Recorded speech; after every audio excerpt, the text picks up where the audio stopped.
Everyone, welcome back to लक्ष्य academy. आप सभी का स्वागत है हमारे इस प्लेटफॉर्म पे जिसका कि नाम है आपका लक्ष्य एकेडमी। हम यहाँ पे अपना 100 डेज का चैलेंज कर रहे हैं, ओके, जिसमें कि हम कवर करेंगे अपना 10 यूनिट्स फॉर योर यूजीसी दिसंबर 2024 के लिए। ठीक है, जो आपका नेट का एग्जाम होने वाला है दिसंबर 2024 में, उसके लिए हम ये क्रैश कोर्स कर रहे हैं। ओके, अभी हमारा यूनिट 3 रन कर रहा है। इन क्लासेस में हम क्या करते हैं, स्टार्टिंग में कुछ थ्योरी क्लासेस करते हैं, देन मॉक टेस्ट लेते हैं। ठीक है, ताकि कॉन्सेप्ट के साथ आपका क्या है, रिवीजन भी, प्रैक्टिस भी चलता रहे। ओके, चलिए, जो भी स्टूडेंट फर्स्ट टाइम इस चैनल पे आए हैं, फर्स्ट टाइम हमसे कनेक्ट हुए हैं, है ना, प्लेटफॉर्म पे फर्स्ट टाइम आए हैं, वो डिस्क्रिप्शन बॉक्स में एक लिंक दी गई है, वहां पे जाके आप हमसे कनेक्ट हो जाएंगे लक्ष्य एकेडमी से, सो दैट की क्लास की जो पीडीएफ्स होती हैं बायलिंगुअल होती है आपकी, ताकि दोनों मीडियम के स्टूडेंट्स को कन्वीनियंट रहे। तो आप जाके वहां से क्लास की पीडीएफ, मॉक टेस्ट की पीडीएफ एंड क्लास का नोटिफिकेशन, ये सारी चीजों का असेस कर सकते हैं, है ना। चलिए, वन मोर थिंग कि अगर किसी स्टूडेंट को कॉम्प्रिहेंसिव बैचेस लेने हैं, पूरा डिटेल में जेआरएफ नेट का प्रिपरेशन करना है, नेट एंड योर जेआरएफ, तो उसके लिए आप हमारे कॉम्प्रिहेंसिव कॉमर्स का बैच परचेज कर सकते हैं, जिसपे 22% का अभी डिस्काउंट चल रहा है। इस डिस्काउंट के लिए आपको कोड लगाना है PO22 का। ओके, चलिए, ये सारी आपकी कोर्स रिलेटेड बात थी, पेड प्लस फ्री दोनों की बातें हमने कर ली। अब हम आते हैं अपने सब्जेक्ट पे। ओके, देखिए, कल हमने लॉ ऑफ डिमांड किया था, लॉ ऑफ डिमांड के सारे कॉन्सेप्ट देखे थे, एक्सेप्शंस देखा था। आज हम स्टार्ट करते हैं हमारा यूटिलिटी एनालिसिस। ठीक, मतलब कहने का मतलब,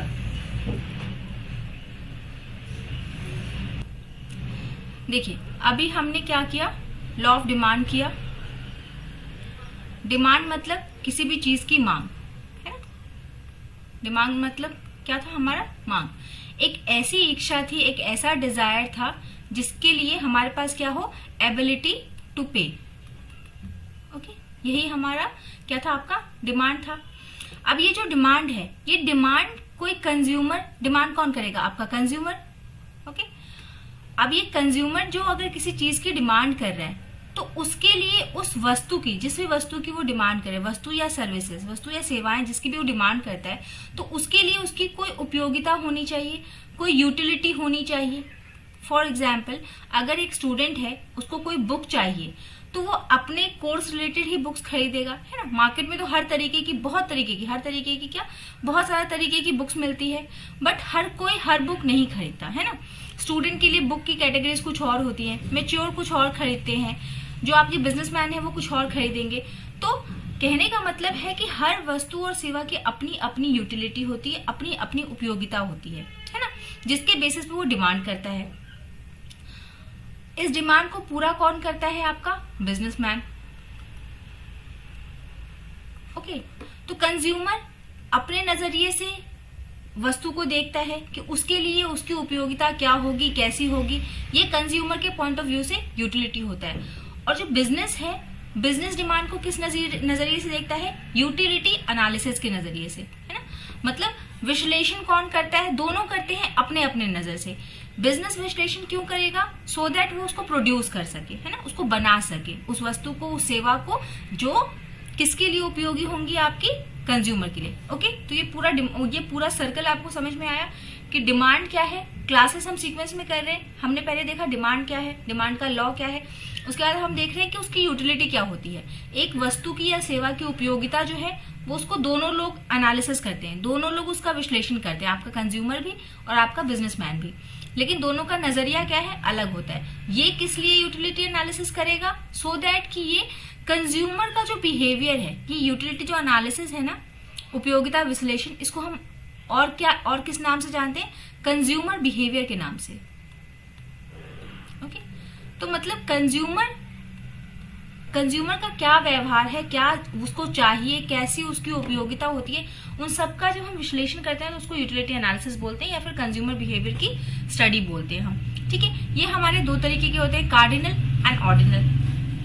कार्डिनल जिसको हम मेजर कर सकते हैं, ऑर्डिनल जिसको हम डायरेक्टली मेजर नहीं कर सकते, इसमें हम क्या लगाते हैं, प्रेफरेंस लगाते हैं, प्राथमिकताएं देते हैं। जैसे कि आप बाजार में गए, दो तरीके की आपने दो पब्लिकेशन की किताबें देखी, आप स्टूडेंट हैं, आपको नेट की प्रिपरेशन करनी है, नेट की प्रिपरेशन के लिए आपने बाजार में बहुत सारे ऑप्शंस हैं, है ना। उन ऑप्शंस में से जब आप प्राथमिकता देते हो कि जैसे कि हम ये एक ए पब्लिशर है और एक बी पब्लिशर है, तो हम कंपैरिजन करते हैं कि दोनों तो हमको सेम चीज देगा, दोनों सिलेबस कवर करेगा, बट दोनों में से किसकी क्वालिटी अच्छी है, किसकी लैंग्वेज अच्छी है, तो हम रैंकिंग कर देते हैं। इसको हम मान लीजिए फर्स्ट रैंक दे देते हैं कि हम सारी चीजों को देखते हुए इसको फर्स्ट रैंक देते हैं, इसको सेकंड रैंक देते हैं। तो ऐसा जब हम यूटिलिटी एनालिसिस करते हैं ना कि हमारे लिए दोनों में से कौन सी ज्यादा उपयोगी है दोनों एक ही चीज बट कौन सी ज्यादा उपयोगी है, तो ऐसे एनालिसिस को हम क्या बोलते हैं, ऑर्डिनल या फिर क्रमवाच्य उपयोगिता। ओके, क्रम में हम बांट देते हैं, फर्स्ट सेकंड थर्ड फोर्थ, है ना, ऑर्डर रैंकिंग कर देते हैं। चलिए अब देखिए, यूटिलिटी एनालिसिस को स्टडी करने से पहले हमको पता करना पड़ेगा कि ये यूटिलिटी होती क्या चीज है, उपयोगिता क्या चीज है, किसको हम बोलते हैं।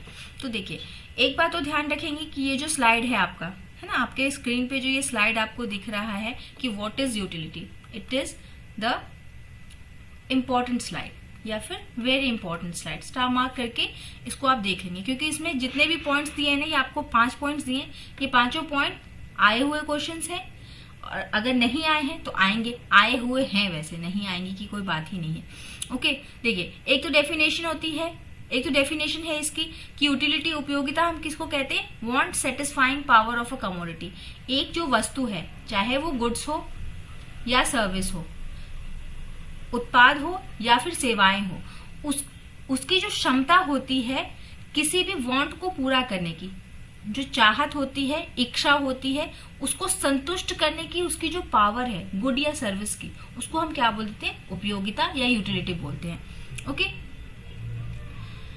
सेकेंड पॉइंट आप ध्यान रखेंगे कि इसको मापा किस में जाता है, यूटिल्स में। अगर आपसे पूछा जाए कि यूनिट ऑफ यूटिलिटी क्या होती है, तो उसको हम क्या बोलते हैं, यूटिल्स।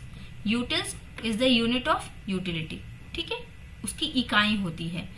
नेक्स्ट, आपको ये थर्ड पॉइंट आपको ध्यान रखना है कि ये ऑब्जेक्टिव नहीं होता है, ये सब्जेक्टिव होता है। मतलब ये आपका डिपेंड करता है लोगों पे, डिपेंड करता है सिचुएशन पे, मतलब ये सब्जेक्टिव है, ऑब्जेक्टिव नहीं है, वस्तुनिष्ठ नहीं है। देन आपका नेक्स्ट कि मॉडर्न कॉन्सेप्ट ऑफ यूटिलिटी जो है ये किसके द्वारा दिया गया है, तो ये एल्फ्रेड मार्शल और आपका एल्फ्रेड मार्शल के द्वारा और इनके द्वारा दिया गया है। ओके, पैक के द्वारा। अगर मान लीजिए आपके पास दोनों ऑप्शंस आते हैं तो ज्यादा प्रेफरेंस आप देंगे एल्फ्रेड मार्शल को। ओके, अगर दोनों आता है तो दोनों को साथ में टिक करेंगे। नेक्स्ट, यूटिलिटी के अब दो फॉर्म्स होते हैं, एक होता है आपका मार्जिनल यूटिलिटी MU, दूसरा होता सीमांत उपयोगिता मार्जिनल यूटिलिटी, और दूसरा टोटल यूटिलिटी। अब दोनों में डिफरेंस क्या है, दोनों का क्या मतलब होता है, आगे भी हमने देखा है, वैसे फिर से एक बार देख लेते हैं। मार्जिनल यूटिलिटी जो है ये आपका होता है कि जो एक एक्स्ट्रा यूनिट जो आपने किसी चीज का लिया, ठीक है, मान लीजिए आप 3 रोटी खाते हैं, नॉर्मली जनरली आप 3 रोटी खाते हैं डिनर में, है ना, आपने उसके ऊपर आज क्या किया, आज एक एक्स्ट्रा और रोटी खा ली, टोटल रोटियां खा ली आपने 4, ठीक। तो ये जो एक्स्ट्रा यूनिट एक आपने खाया है, इससे आपको कितनी यूटिलिटी मिली, यहाँ यूटिलिटी लिखा है ना, इसलिए यूटिलिटी की बात करें, ये यूटिलिटी भी हो, चलिए यूटिलिटी अभी इतना ही रहने दें। तो ये जो एक एक्स्ट्रा यूनिट आप नॉर्मल से ऊपर जो एक एक्स्ट्रा जो ले रहे हो, उसकी कितनी उपयोगिता है आपके लिए, तो इसी को हम क्या बोलते हैं, मार्जिनल यूटिलिटी। मतलब जो एक्स्ट्रा लास्ट वाला यूनिट जो आपने एक एक्स्ट्रा लिया है, उसकी आपके लिए कितनी उपयोगिता है, तो उसको हम क्या बोलेंगे, मार्जिनल यूटिलिटी। और जब इन दोनों को जोड़ देंगे, है ना, मतलब जो टोटल जितना भी आपने कंज्यूम कर लिया, है ना, 4 रोटियां आपने आज खाई, तो ये 4 रोटी की कितनी यूटिलिटी है, ये आपको क्या बताएगा, टोटल यूटिलिटी। डिफरेंस समझ में आया। मार्जिनल यूटिलिटी कि नॉर्मल से ऊपर जो एक एक्स्ट्रा हम ले रहे हैं, है ना, मतलब जनरली हम इतना लेते हैं और आज हमने या अभी हमने एक एक्स्ट्रा इसके ऊपर और एक एक्स्ट्रा ले लिया, तो वो जो और एक एक्स्ट्रा है ना, वही आपका क्या हो जाता है, मार्जिनल यूटिलिटी। और टोटल जितना भी आपने कंज्यूम किया वो सारा total utility. I think concept clear हो गया होगा आपका। चलिए अब देख लेते हैं, फीचर्स देख लेते हैं शॉर्ट में कि it forms the basis of demand. अभी हमने देख लिया कि यूटिलिटी जो है वही आपका किसकी बुनियाद रखता है, मांग की। जब तक आपके लिए उपयोगिता नहीं होगी किसी वस्तु की, तब तक आप उसकी डिमांड नहीं करेंगे। देन एथिकल सिग्निफिकेंस, इसका कोई नैतिक सिग्निफिकेंस नहीं होता, नैतिकता नहीं होती। जैसे कि मान लीजिए एक गन है, तो गन जो है वो आपका आतंकवादियों के पास भी होता है, क्रिमिनल्स के पास भी होता है, और वही गन क्या है आपके सैनिक भी यूज करते हैं। तो यूटिलिटी, दोनों को आवश्यकता है गन की, भले वो अच्छे काम में हो या बुरे काम में हो। Then differs also different from usefulness, इसका यूजफुलनेस मतलब उपयोग से कोई मतलब नहीं। यूटिलिटी और उपयोग, यूटिलिटी और उपयोग, उपयोगिता और उपयोग दोनों अलग अलग चीजें हैं। जैसे फॉर एग्जाम्पल आप देख लीजिए कि जैसे क्या है आपका शराब है ना, अल्कोहल। अल्कोहल जो है इसकी किसी जो नशा करने वाले लोग हैं, जो एडिक्ट हैं, उसके लिए इसकी उपयोगिता बहुत ज्यादा होगी, लेकिन ये उसके लिए यूजफुल नहीं है, ये हार्मफुल है। ठीक है, तो दो उपयोग और उपयोगिता में दोनों में अंतर होता है। मेजरमेंट इज नॉट पॉसिबल, आप उपयोगिता को जनरली मेजर नहीं कर सकते, है ना। जैसे कि मान लीजिए कि दो तरीके के बिस्किट्स हैं, है ना, एक आपका पार्ले जी है और एक आपका गुड डे है। तो उपयोगिता दोनों की हो सकती है, बट दोनों का क्या है कि हम मेजर नहीं कर सकते कि गुड डे खाने से हमको ज्यादा यूटिलिटी प्रोवाइड हुई और ये पार्ले जी खाने से कम हुई, तो उसको मेजर नहीं कर सकते। सब्जेक्टिव कॉन्सेप्ट है, रिलेटिव कॉन्सेप्ट है, ठीक है। प्लेजर से अलग होता है, जैसे कि हमको आनंद मिले ना मिले, कोई चीज हमारे लिए उपयोगी हो सकती है लेकिन आनंददायक नहीं। जैसे बुक की रीडिंग करना, है ना, बुक को रीड करेंगे तो वो आपके लिए उपयोगी है, लेकिन उसको पढ़ने में आपको मजा नहीं आएगा, है ना। जैसे एग्जाम है तो आपको सिलेबस पूरा कंप्लीट करना है, बट आपको मजा नहीं आता है, सर पे प्रेशर होता है। देन सेटिस्फैक्शन और utility are also different, satisfaction और यूटिलिटी दोनों में अंतर है। यूटिलिटी जो होती है वो क्या है आपका, किसी भी वस्तु को कंज्यूम करने से पहले होती है, यूज करने से पहले उसकी क्या होती है, उपयोगिता होती है, और जब हम उसको यूज कर लेते हैं तो वो हमारे लिए क्या बन जाती है, सेटिस्फैक्शन, उससे हमको सेटिस्फैक्शन मिल जाती है। ठीक है, तो प्री एंड पोस्ट का कॉन्सेप्ट है, ये हमारा है प्री, यूज करने से पहले, और सेटिस्फैक्शन हमें कब मिलता है, post. Pre consumption and post consumption, यहाँ कंजम्पशन है आपका।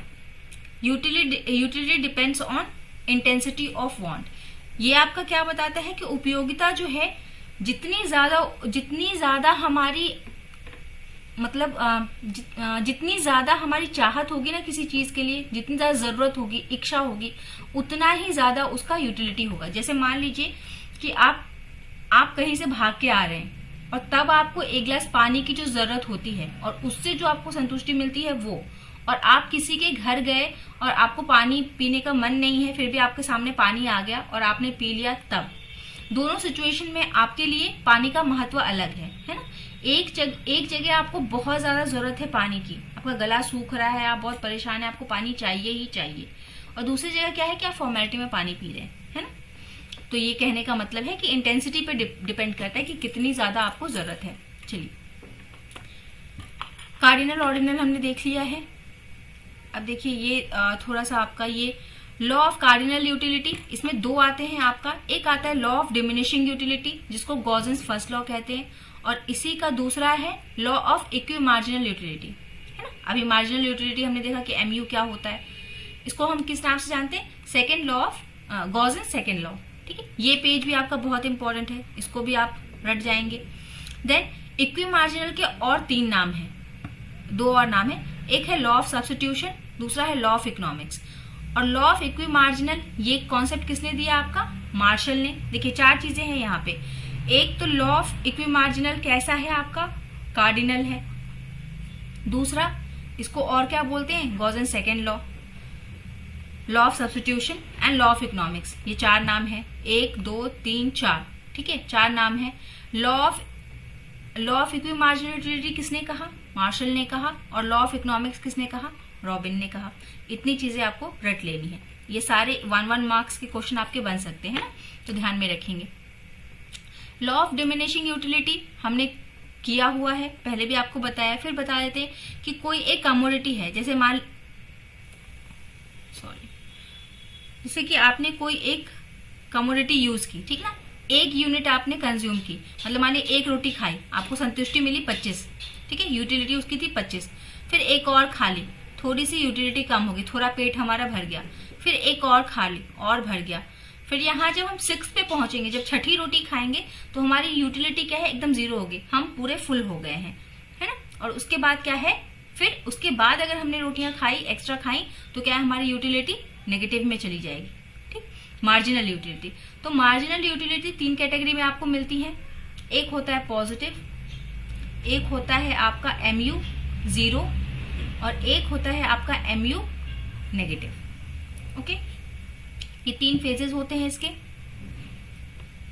और इसी को क्या बोलते हैं हम, डिमिनिशिंग लॉ ऑफ डिमांड। मतलब हमारे जो लॉ ऑफ डिमांड है वो अगर हम कंटिन्यूसली किसी चीज को यूज करते हैं तो हमारे लिए उसकी यूटिलिटी क्या है, 0 होती है, और 0 से फिर नेगेटिव हो जाती है। Okay,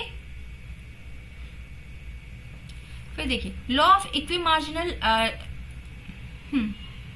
law of equimarginal utility हमको क्या बताता है कि जो कंज्यूमर है, कंज्यूमर के पास जो पैसे होते हैं ना, लिमिटेड पैसे हैं हमारे पास, तो कंज्यूमर के पास जो लिमिटेड पैसा होता है उसको वो इस तरीके से खर्च करता है सो दैट कि उसको मैक्सिमम यूटिलिटी मिले, है ना। मान लीजिए उसको अगर 2 प्रोडक्ट खरीदने हैं, ये हम ग्राफ से देख लेते हैं, ग्राफ से ज्यादा इजी होगा। देखिए ये डायग्राम है, यहाँ पे आपका मार्जिनल यूटिलिटी है, यहाँ पे आपका यूनिट्स है, ठीक ना, कि कितना यूनिट यूज करेंगे और उसकी हमको कितनी यूटिलिटी मिलेगी। अब देखिए एक है एप्पल के लिए और एक है मैंगो के लिए, है ना। तो कंज्यूमर क्या करता है, उसके पास मान लीजिए वो 1000 रुपए लेके गया है मार्केट में और उसको एप्पल और ऑरेंज दोनों खरीदना है, तो वो कुछ ऐसा कॉम्बिनेशन बनाता है सो दैट कि उसको मैक्सिमम यूटिलिटी मिले, ठीक है। ओके,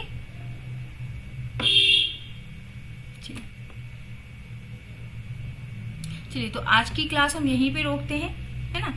इक्वी मार्जिनल वाले पे छोड़ते हैं हमने कार्डिनल के 2 लॉज देखे, इन सब का आप रिवीजन कर लेंगे। अगर कुछ समझ में ना आए, कहीं कोई डाउट आता है, इससे रिलेटेड क्वेश्चंस देखिएगा, अगर कोई डाउट आता है तो जरूर से मैसेज कीजिए, हम कोशिश करेंगे रिजॉल्व करने की, या कोई भी और भी प्रॉब्लम है तो आप बता सकते हैं, और रिविजन करते रहिए। जाते जाते एक बार फिर किसी को भी अगर नेट और JRF की कॉम्प्रिहेंसिव स्टडी करनी है तो वो हमारा कॉमर्स का कॉम्प्रिहेंसिव बैच ले लेगा, 22% का अभी डिस्काउंट चल रहा है, आपका कोड लगाना है आपको PO22 का, ठीक है। चलिए, thank you very much, have a nice day.